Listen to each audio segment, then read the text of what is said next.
Okay, so today let's look at infinite dimensional vector spaces.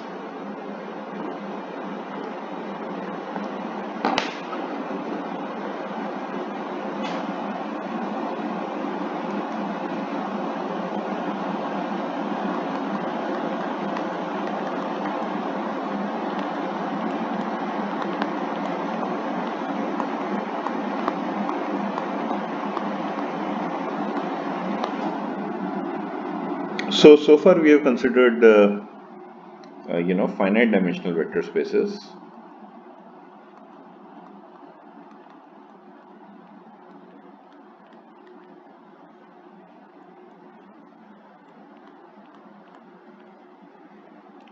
Something like the column vector of n-dimensional column vector of reals, so on and so forth. In certain scenarios,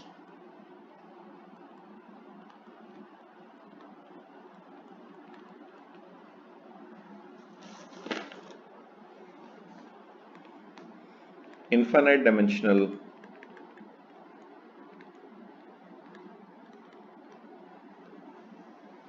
vector spaces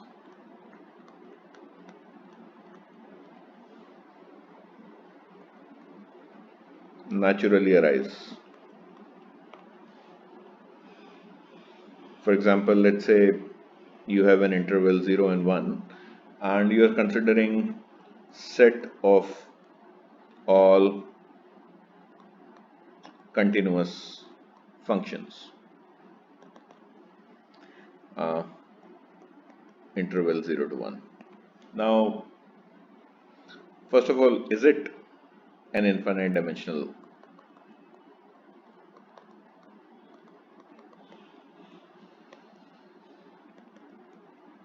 vector space?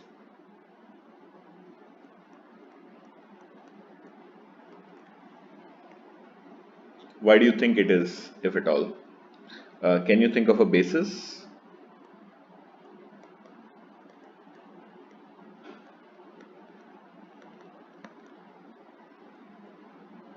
Think of Fourier series, for example, and when you consider the Fourier series, you would need infinite frequencies to express any function. So yeah, it seems to be that it's a infinite dimensional vector space. So we'll be discussing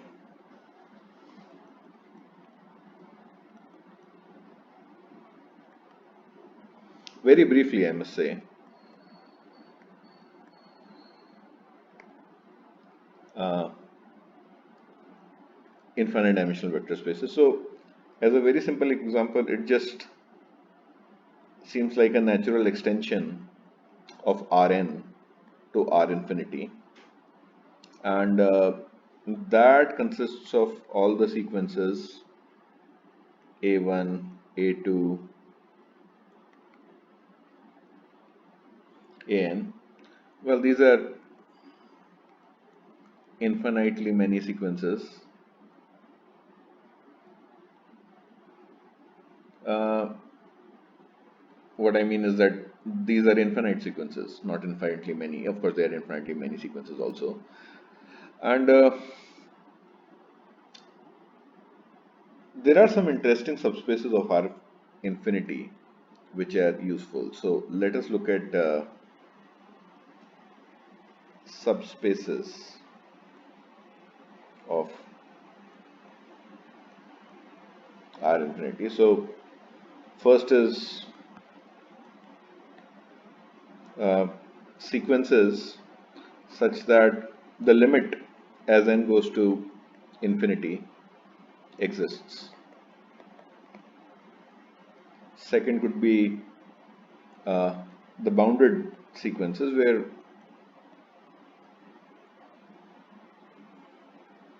you have for any n the terms are actually bounded by some number. So that is an example of another sort of sequences. You can construct several examples. I'm just listing them what are given in the book. Set of sequences which are of the form, they're called absolutely convergent, where not only each term is bounded, the sum as limit. Yeah, you don't need a limit out here. So as you sum all the terms, they go to infinity. So these are also examples of these are all subspaces of R infinity essentially. So what else can be another example? So these are called as absolutely convergent, and these guys are called bounded, and these are known as convergent.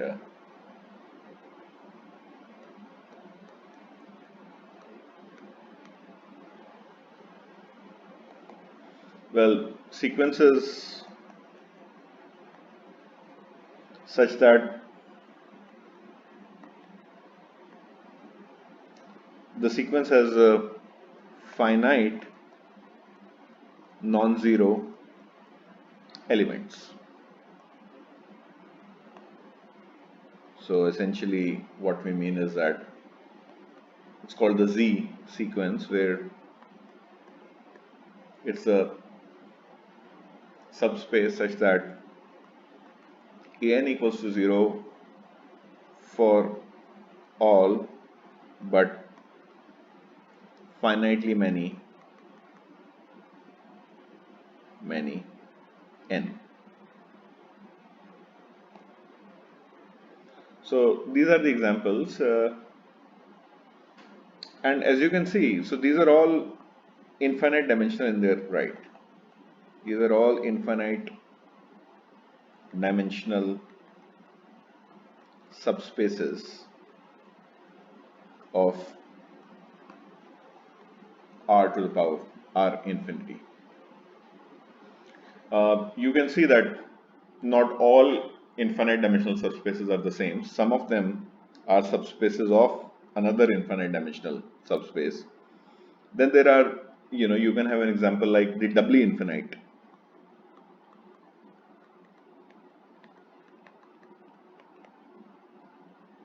Sequence, which is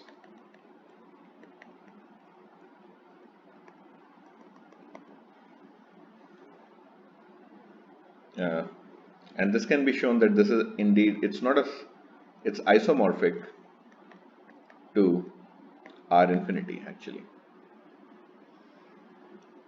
So as usual, so these are, like the set of continuous functions uh, on an interval, or some example from number theory, or some sequences.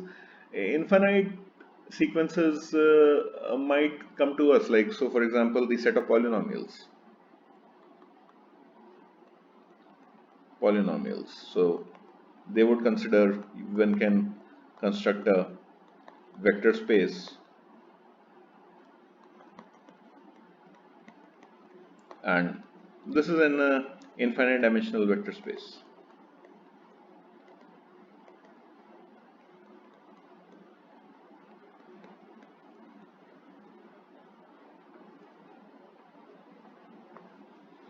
Now let's talk about the bases.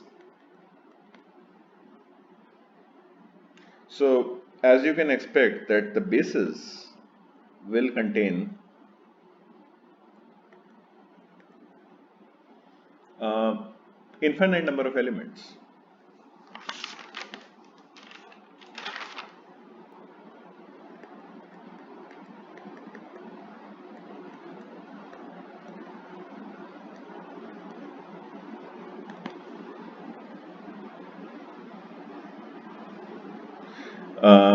Certainly yes, but can we actually add all these infinite number of elements? So for example, if I start adding 1 plus 2, so on and so forth, I'm going to run into problems. I will lead to infinities and other complications. So that's why it's actually customary uh, to think of linear combinations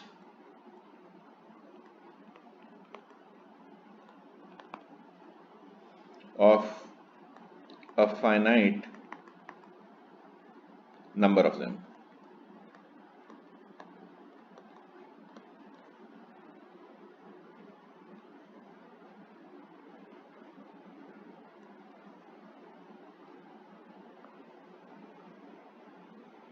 So when we say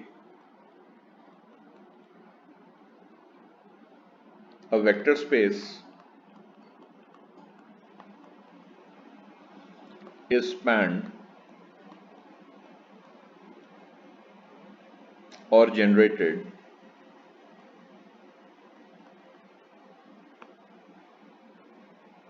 by an infinite set of vectors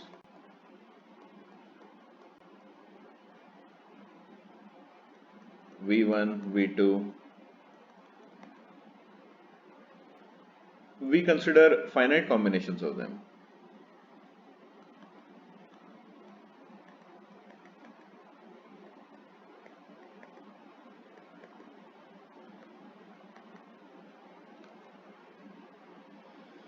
Uh, and we consider a vector space to be spanned if any element of that vector space can be expressed using a finite combination of the basis vectors. So what about the basis for R infinity?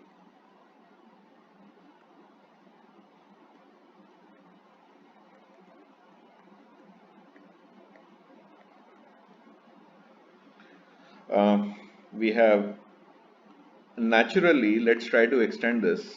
This was our standard basis. Remember, this was 1, 0, 0, 0, an infinite column vector. This was 0, 1, 0, 0, 0, so on and so forth. So at the first glance, this looks like a basis, but is it really a basis? So for example, does this generate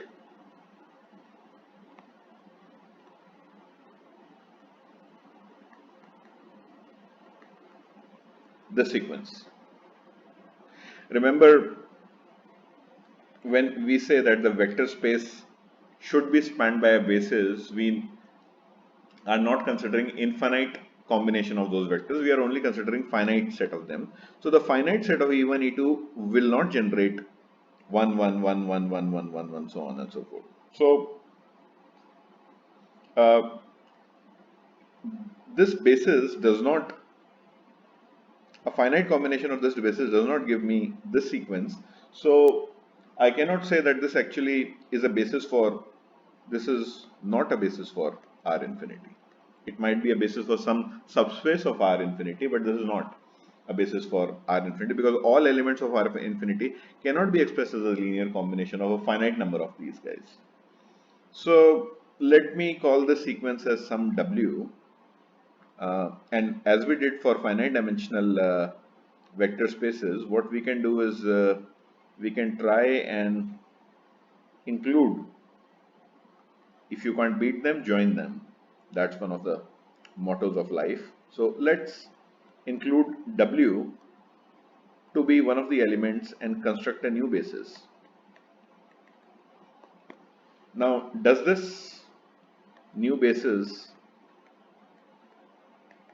span R infinity?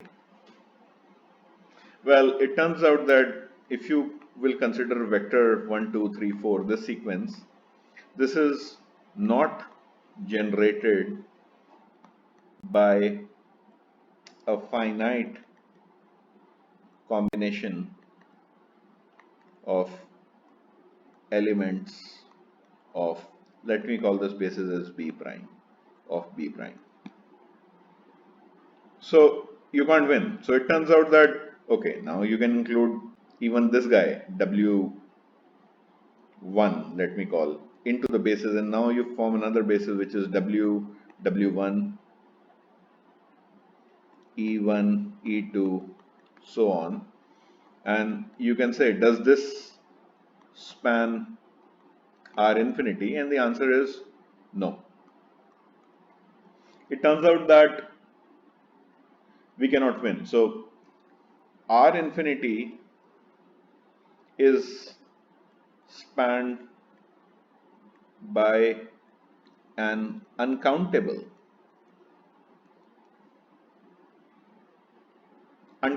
infinite number of basis vectors.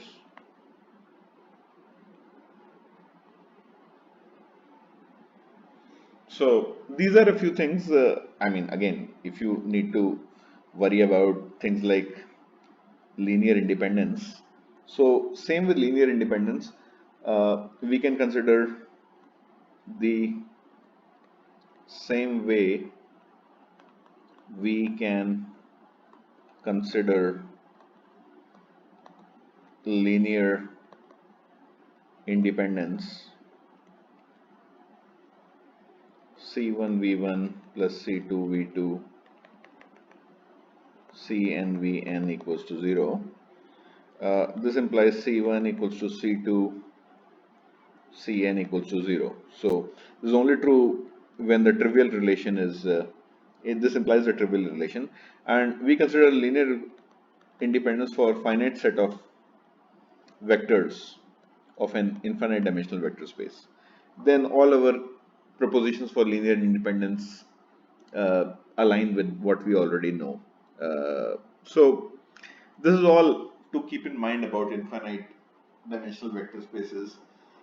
The rigorous proof of things like whether or not every vector space has a basis, every infinite dimensional vector space, does it have a basis, how does one go about finding the basis, those lead us into somewhat deeper mathematics, and frankly speaking, not directly very relevant to what we are doing. You're more than welcome to pursue them on their own, but yeah, this would be the scope of the syllabus out here. So next time we are going to do something on direct sums. Thank you.